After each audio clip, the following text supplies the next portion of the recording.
Et dans l'actualité des idées aujourd'hui, quand consent-on vraiment ? On en parle avec notre invitée, la psychanalyste et philosophe Clotilde Guille, professeure à l'université Paris 8 Saint-Denis, auteure précédemment de L'être et le genre, ou encore de Jeu, une traversée des identités.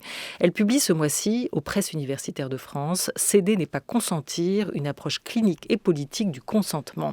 Si l'insertion semble relever de l'évidence, notre invitée montre que derrière l'aphorisme, la frontière est en réalité bien plus floue qu'il n'y paraît, pas si facilement perceptible, comme semble d'ailleurs le rappeler un certain nombre d'affaires, d'histoires rendues publiques depuis MeToo. Des livres comme celui de Vanessa Springora contre Gabriel Matzneff ou de Camille Kouchner contre Olivier Duhamel, des témoignages recueillis par la presse ou des plaintes en justice comme ceux de Adèle Haenel contre Christophe Ruggia ou encore Florence Porcel contre PPDA. Alors comment passer du nous au jeu ?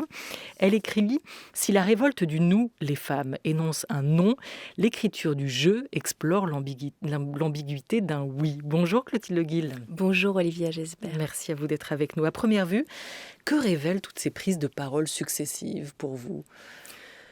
Et justement, moi, ce qui m'a intéressée, c'est d'aborder d'un côté la puissance du nous et des effets du mouvement MeToo dans la société, et d'un autre côté, d'aborder aussi la puissance du jeu et des effets du récit en première personne, de l'énonciation, de la prise de parole en première personne, sur la façon dont on peut aborder la complexité de la vie amoureuse et sexuelle et la façon dont on peut aborder l'énigme du consentement.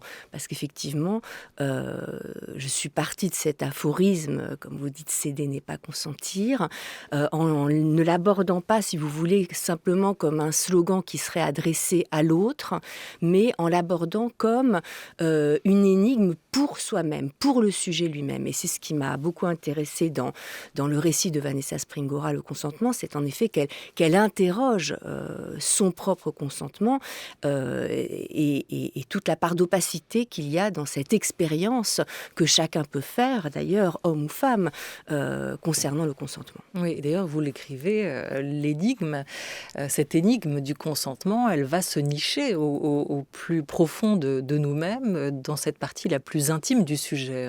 Oui, c'est ça, c'est-à-dire que à la fois dans mon livre, j'affirme la nécessité de poser cette frontière entre céder et consentir, parce que cela relève d'une nécessité éthique, que si on ne pose plus de frontières entre le consentement et la cession, finalement on ne reconnaît pas le traumatisme psychique et sexuel. Donc à la fois j'affirme la nécessité de cette frontière et en même temps j'interroge aussi toutes les nuances qui font que le consentement d'un sujet le renvoie lui-même finalement à une forme de dessaisissement et d'obscurité, et peut le conduire finalement à vivre une expérience de forçage alors que c'est pas à cela qu'il avait consenti au départ. Qu'est-ce que c'est le forçage ? L'expérience de forçage, c'est un terme finalement pour désigner ce qui peut se produire dans le corps, du point de vue pulsionnel, sous l'effet d'une mauvaise rencontre avec l'autre. Et je l'aborde finalement, ce forçage, pas seulement comme venant de l'autre, mais aussi à partir de la question de se forcer soi-même. Qu'est-ce qui fait que lorsqu'on consent à une certaine aventure, on peut être conduit sur un chemin inattendu, qui est celui de s'apercevoir qu'on se force soi-même finalement à supporter ou à subir quelque chose venant de l'autre qui finalement nous fait trauma et qui fait effraction dans notre corps. Donc le forçage, en fait, ça renvoie au corps, à quelque chose dans le corps qui est comme une limite, si vous voulez, qui est franchie. Et donc, voilà, moi, j'ai essayé de plonger finalement aux racines du consentement pour essayer de voir, d'abord pour démontrer que le consentement n'est jamais un consentement éclairé. Il me semble que cette expression de consentement éclairé, elle est vraiment à interroger. Le consentement n'est jamais de l'ordre, si vous voulez, d'un choix rationnel et éclairé par les lumières de la raison. C'est toujours une expérience de décision saisissement, et en même temps, il y a quelque chose de l'ordre du se laisser faire dans le consentement, qui justement peut conduire à ne pas apercevoir qu'on se laisse faire au-delà finalement de ce que l'on désirait. Voilà, il y a toujours une part d'ambiguïté dans ce consentement. Qu'est-ce qui me conduit à donner mon consentement ? Écrivez-vous, quel est ce mouvement qui part du plus intime du sujet, de ce qui est éprouvé dans le corps et conduit à s'en remettre au désir d'un autre pour rencontrer son propre désir, son être même via l'amour et la jouissance. Le consentement, et on le comprend bien à travers cet essai que vous signez aux Presses universitaires de France, Clotilde Guil, se fait toujours en tout cas à la première personne, ce qui vous permet de distinguer ce nous collectif avec ce je qui consentira ou pas. On évoquait ces prises de parole successives ces derniers mois, ces dernières années, et ce qu'elles révèlent aujourd'hui. Est-ce qu'elles ne révèlent pas aussi notre état de grande confusion à tous, à la fois sur le plan comportemental, sur le plan psychologique et peut-être aussi sur le plan sémantique ? Absolument, et c'est pour ça que j'ai voulu explorer les interprétations possibles de cet aphorisme « céder n'est pas consentir », justement parce qu'il me semble que si on en reste à une approche purement comportementale, on ne peut pas faire la distinction entre consentir et céder.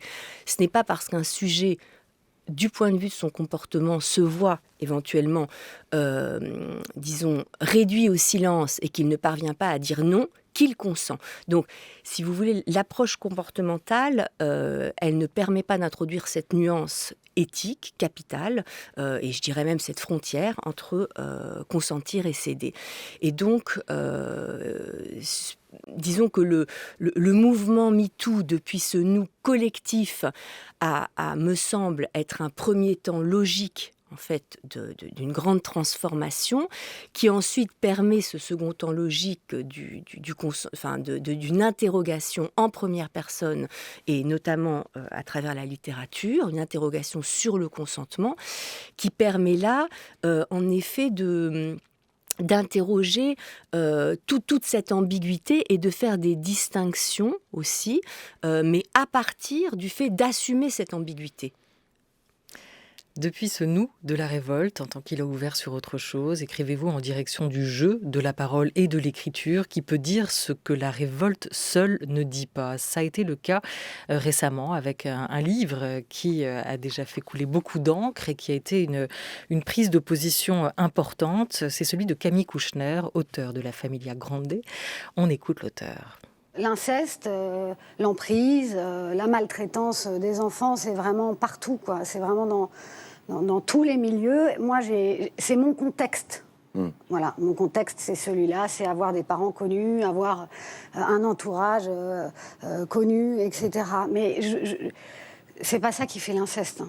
C'est pas ça qui fait l'emprise. L'emprise, on la retrouve partout, dans tous les milieux, dans beaucoup de familles. Et donc... c'est une histoire singulière, celle qu'on a traversée avec mon frère, évidemment, mais tout ce qu'il y a autour, son métier à lui, qui était qui faisait quoi, je voudrais pas que ça vienne parasiter le message que mon livre pourrait porter, qui est celui c'est un peu prétentieux de dire l'universel, mais quand même de dire attention, l'inceste c'est partout, partout, partout. Alors dans ce livre, elle revient sur la relation, sur l'inceste, écrit-elle, d'un beau-père, Olivier Duhamel, sur son frère. Dans ce livre, La Familia Grande, on entend son envie de faire de cette question un sujet universel. Et en même temps, vous rappelez que toute expérience est quand même singulière. Comment équilibrer cette idée entre la singularité d'une expérience et cette question, et là on entre dans le sujet avec celle de l'inceste et son universalité. Moi, ce qui m'a beaucoup touchée dans le livre de Camille Kouchner, c'est la question qu'elle se pose à la toute fin du livre. Pourquoi est-ce que j'ai laissé faire ?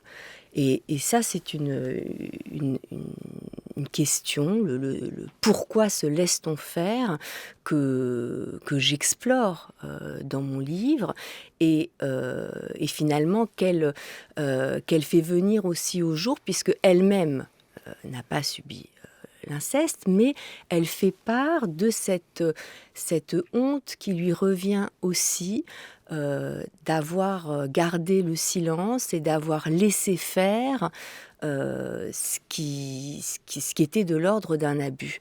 Et donc, moi, dans mon livre, j'ai justement essayé d'explorer cette expérience du se laisser faire, et je l'ai mise en quelque sorte entre le consentir et le céder, pour voir comment est-ce qu'on pouvait passer du consentir au céder.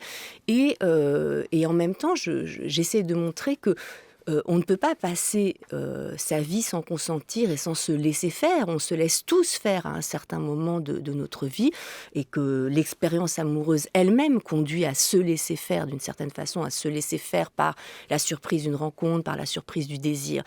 Et en même temps, j'ai essayé de poser des degrés, des nuances dans le se laisser faire, pour montrer que justement, ce qui était compliqué finalement à vivre pour un sujet, c'est à la fois le fait que se laisser faire est une expérience que chacun traverse, et en même temps qui là aussi peut conduire à se laisser forcer. Et en fait, il y a des nuances là, depuis le se laisser faire consenti, le se laisser faire qui suppose un accord aussi du corps lui-même du sujet. Il y a le deuxième degré que j'ai essayé de distinguer, c'est le se laisser faire, déjà là, qui nous conduit un peu plus près de quelque chose du céder, mais qui est le se laisser faire dans l'angoisse, quand on se laisse faire par un autre, parce qu'on ne saisit pas bien ce qu'il attend de nous, et qui est peut-être un petit peu ce se laisser faire-là, qui émerge du livre de Camille Kouchner, la façon dont elle s'est laissée faire, sans savoir très bien, finalement, quels étaient les ressorts de ce dans quoi elle se retrouvait prisonnière. Et vous évoquez des exemples, hein, notre littérature, notre cinéma en sont pleins. Hein. Le Voilà. Mépris de Godard, on est dans ce second degré pour vous de se laisser faire. Ça, oui, parce que c'est en fait ce film qui est assez énigmatique du point de vue de l'interprétation qu'on peut en faire, me semble éclairer quelque chose du se laisser faire, parce que le personnage qui est joué par Brigitte Bardot de Camille, eh bien, on peut se demander si elle consent à ce qui lui arrive avec le producteur, ou si elle cède à quelque chose. Et on peut se demander aussi si Paul, qui est joué par Michel Piccoli, se tait parce qu'il consent lui aussi finalement à livrer sa femme à un autre, et ici au producteur. Et donc là, le se laisser faire de Camille dans le film de Godard me semble être de l'ordre d'un se laisser faire pour voir ce que l'autre veut, pour voir ce que le partenaire finalement veut de moi. Et donc, c'est vrai que le troisième degré du se laisser faire, là, c'est celui vraiment qui nous fait basculer dans le céder.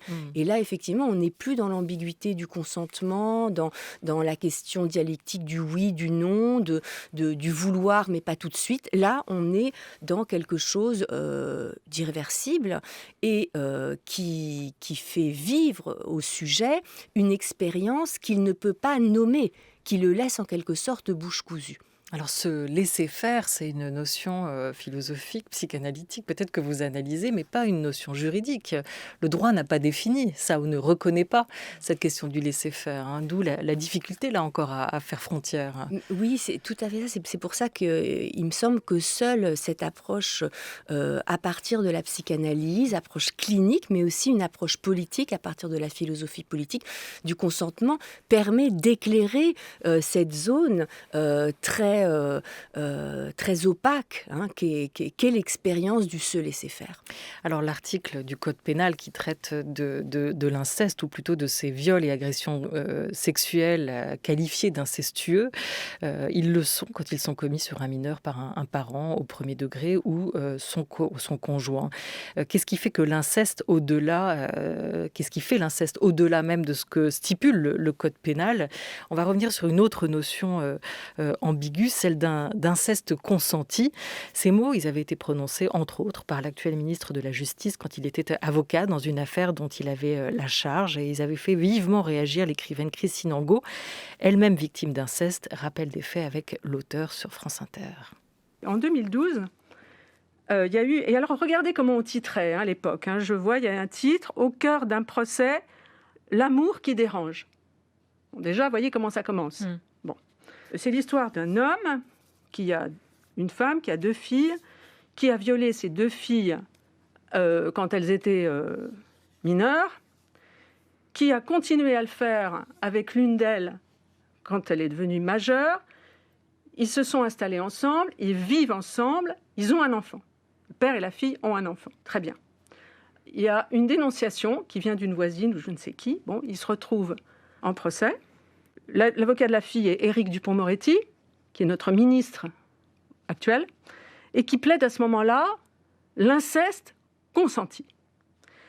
Donc moi, quand j'entends l'inceste consenti, alors ça peut être, si c'est un truc d'avocat qui va à fond pour son client, après tout, il est dans son truc d'avocat et dans ce qu'il appelle l'honneur de faire mon métier. Et je peux le comprendre. En revanche, là où j'étais, mon oreille a un tout petit peu était un tout petit peu gênée quand il était interrogé sur cette question, dire que, ben oui, on allait prendre le temps, il ne faut pas se précipiter, notamment parce qu'il y a des questions de liberté individuelle. Donc je me dis, tiens, inceste consenti, pas mort. Alors, en quoi aussi cette question de la liberté, notamment chez l'enfant, et on se souvient de cette tribune, pétition qui avait été signée en 1977 par des grands intellectuels sur la liberté sexuelle de l'enfant, qui a fait beaucoup de bruit depuis. Une tribune qui avait pour but de défendre 3 hommes qui étaient incarcérés pour avoir abusé sexuellement de mineurs de moins de 15 ans. Aujourd'hui, pourquoi ça ne passe plus de se poser cette question de la liberté individuelle dans le cas d'un enfant ? Oui, je voudrais d'abord dire un petit mot sur le passage qu'on vient d'entendre de Christine Angot, parce que je trouve qu'elle est très claire en fait sur la question, et je la rejoins vraiment sur ce point, c'est-à-dire qu'il y a une antinomie entre l'expérience du consentement et le fait de subir un inceste. C'est-à-dire que, en tout cas depuis la psychanalyse et depuis la philosophie aussi, la prohibition de l'inceste est posée comme l'interdit qui est au fondement même de la civilisation et au fondement même aussi de la possibilité de parler et de désirer. Et Lacan dit de cette prohibition qu'elle est la condition même de la parole. Donc effectivement, si on définit le consentement comme une expérience de rapport à l'autre, c'est une expérience qui suppose justement aussi une confiance dans la parole, dans le registre de la parole. Et donc, l'inceste, c'est en quelque sorte une abolition du sens même de la parole, de la confiance en l'autre. Sur la liberté sexuelle, je suis contente que vous me posiez cette question parce que il me semble qu'il y a eu, dans les années 70, un mésusage de la psychanalyse relativement à la question de la liberté sexuelle et une mauvaise interprétation notamment de cette phrase si célèbre de Lacan, « ne pas céder sur son désir ». Ne pas céder sur son désir, qui est une phrase que Lacan propose à la fin de son séminaire de l'éthique de la psychanalyse, n'a rien à voir avec, disons, s'autoriser de s'emparer du corps d'autrui en fonction de sa pulsion. C'est même, je dirais, tout le contraire, puisque Lacan pose une distinction entre le désir et la pulsion. Et donc, il me semble qu'il y a effectivement, dans le climat des années 70 et suite à mai 68, quelque chose de l'ordre d'une utopie du côté de la sexualité, du côté d'un certain droit à la jouissance, d'un droit de jouir sans entrave, et que cette utopie, finalement, elle comporte un point aveugle. Et le point aveugle, c'est celui du consentement de l'autre. C'est-à-dire, oui, chacun peut s'émanciper comme il le souhaite des différentes normes qui peuvent peser sur sa jouissance, mais néanmoins pas au détriment du désir et du consentement de l'autre.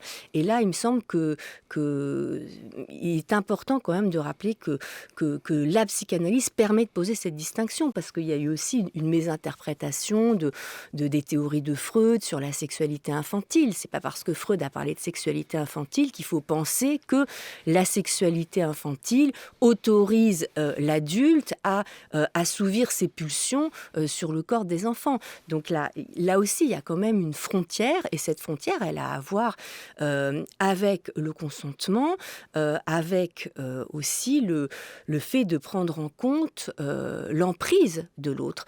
Et effectivement, il me semble que ces tribunes, en tout cas, dont Vanessa Springora parle aussi dans Le consentement, témoignent d'une forme d'égarement par rapport à la jouissance.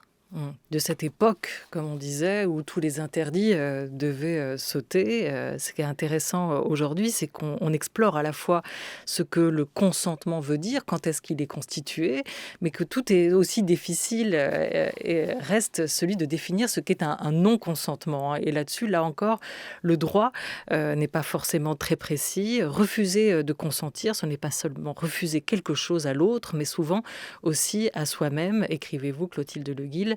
On va revenir et avancer dans cette conversation, discussion, réflexion autour du consentement avec ce témoignage de Vanessa Springora. Tout à l'heure, on entendait Camille Kouchner dans son entretien à la Grande Librairie sur France 5. Là, c'est Vanessa Springora qui témoignait autour de la sortie de son livre « Le consentement » dans Les Matins de France Culture. De l'inceste consenti, on passe cette fois au consentement trahi. Pour qu'une histoire de ce type puisse se produire, il faut un certain nombre d'éléments, et notamment, il y avait effectivement chez moi un manque paternel assez criant, mais il y avait aussi une grande solitude. J'avais une mère qui était très prise par son travail, qui m'élevait seule, qui m'a élevée aussi dans ce milieu littéraire. Donc je côtoyais des écrivains depuis la naissance, je suis une enfant de la balle de l'édition, on va dire, et j'en ai gardé aussi de très bons souvenirs avec des rencontres merveilleuses, mais malheureusement il y a eu cette mauvaise rencontre. Voilà, mais il fallait un certain nombre de conditions préexistantes, le fait d'être aussi très attiré par les livres, la littérature, d'avoir magnifié toute mon enfance la figure de l'écrivain, et en l'occurrence là il s'agissait de quelqu'un qui avait une notoriété très importante dans les années 80, qui passait dans beaucoup d'émissions littéraires, qui avait son portrait dans les librairies que je fréquentais, enfin voilà, qui avait cette notoriété, cet ascendant d'adulte. Il était beaucoup plus âgé que mon père, hein. Il avait 50 ans à l'époque quand j'en avais 14. Donc c'était à la fois un adulte d'âge déjà mûr, on peut dire, et puis quelqu'un qui avait l'aura de l'artiste. Et pour moi, petite fille et adolescente qui était très littéraire, très attirée par cet univers, j'avais déjà très envie d'écrire à l'époque. C'était une figure forcément fascinante. Dans Céder n'est pas consentir, votre essai qui paraît au PUF, Clotilde Le Guil, vous revenez longuement sur ce témoignage de l'écrivaine et éditrice Vanessa Springora autour de la relation qu'elle a eue avec l'écrivain Gabriel Matzneff. Vous l'évoquez, se croire aimée, s'égarer, Vanessa Springora le dit ainsi. À 14 ans, elle était consentante, elle était amoureuse et se croyait aimée. Et c'est là que la notion de consentement démontre sa valeur et sa fonction dans le rapport à l'expérience de la jouissance féminine. Un mot de ce témoignage, ou peut-être aussi directement de ce qu'elle évoque dans cet extrait de l'entretien qu'elle accordait à Guillaume Erner, ces notions d'ascendant, d'autorité, comment ces deux notions assombrissent en fait, peut-être plus qu'elles n'éclairent, la notion même de consentement. Oui, tout à fait. Alors, la parution du consentement de Vanessa Springora a beaucoup compté pour moi dans ma réflexion. Et dans l'extrait qu'on vient d'entendre, on voit aussi que la question du consentement a à voir avec un... au nom de quoi, finalement, on va obéir en quelque sorte à ce qui est imposé par un autre, tout en ne comprenant pas exactement ce que l'autre veut faire de nous. Et à travers cette notion d'ascendant, d'emprise, elle rend compte justement de toute la complexité de cette expérience amoureuse pour elle. C'est-à-dire que on ne peut pas, si vous voulez, réduire simplement ce qui lui est arrivé en disant qu'elle a été victime et abusée. Elle-même, justement, et moi c'est ce qui m'a intéressée aussi d'un point de vue psychanalytique, fait part du fait qu'elle était consentante, mais qu'elle ne savait pas finalement à quoi elle consentait en même temps qu'elle avançait dans cette histoire. Et finalement, c'est vraiment son corps, en quelque sorte, qui a dit non. Parce que ce dont elle témoigne dans son livre, c'est de l'expérience de dépersonnalisation qu'elle a vécue après cette histoire amoureuse, d'un moment où elle se sent disparaître elle-même, où elle erre dans les rues de Paris en ayant perdu son identité. Et c'est ce moment-là qui, après coup, finalement, lui revient et lui fait apercevoir que peut-être que ce à quoi elle a consenti n'a rien à voir avec ce à quoi elle a dû céder. Et donc, il me semble que son récit en première personne éclaire de façon assez éblouissante cette distinction entre céder et consentir.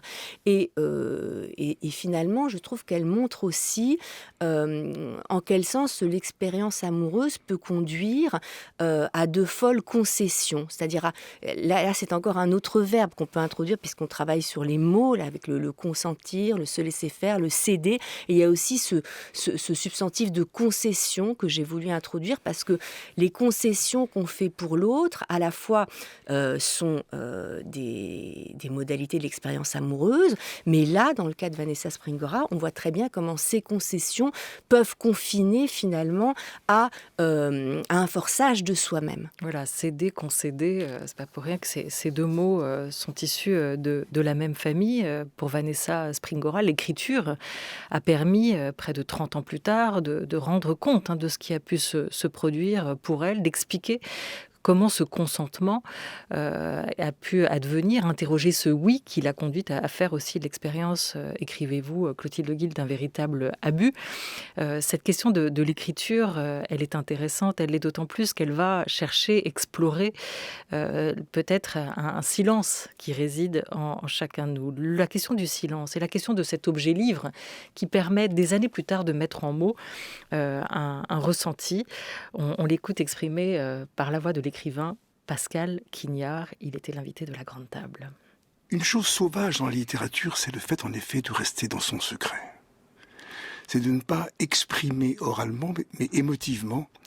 C'est peut-être même dans le fond crypter. Crypter un peu comme l'hiver, c'est crypter les oiseaux et les plantes sous une couche de neige. Il y a là, sous une couche de silence, une émotion, différée, qui fait la splendeur des livres sur la lande d'Émilie Brontë ou les merveilles des rêveries solitaires de Rousseau. Voilà, il parle d'un tout autre sujet, Pascal Quignard, mais il nous dit en quoi, dans la littérature, la question du silence est importante, en quoi elle permet de rester dans son secret.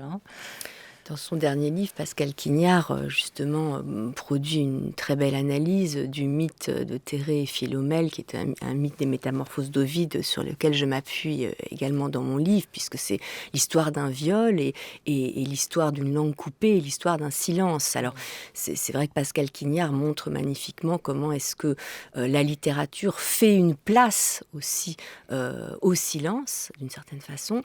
Et je dirais que par rapport, disons, à cette question du traumatisme sexuel, la littérature fait une place aussi à l'indicible du traumatisme sexuel. C'est-à-dire qu'il ne s'agit pas seulement de briser le silence en dénonçant. En fait, parler d'un traumatisme sexuel, c'est une expérience qui confronte un sujet, je dirais presque à un nouveau trauma, parce que c'est une expérience qui ouvre une faille en lui-même, qui le ramène en fait sur les lieux du trauma, et c'est aussi une expérience qui confronte justement à ce qui ne peut pas se nommer dans ce qui s'est produit dans le corps du sujet.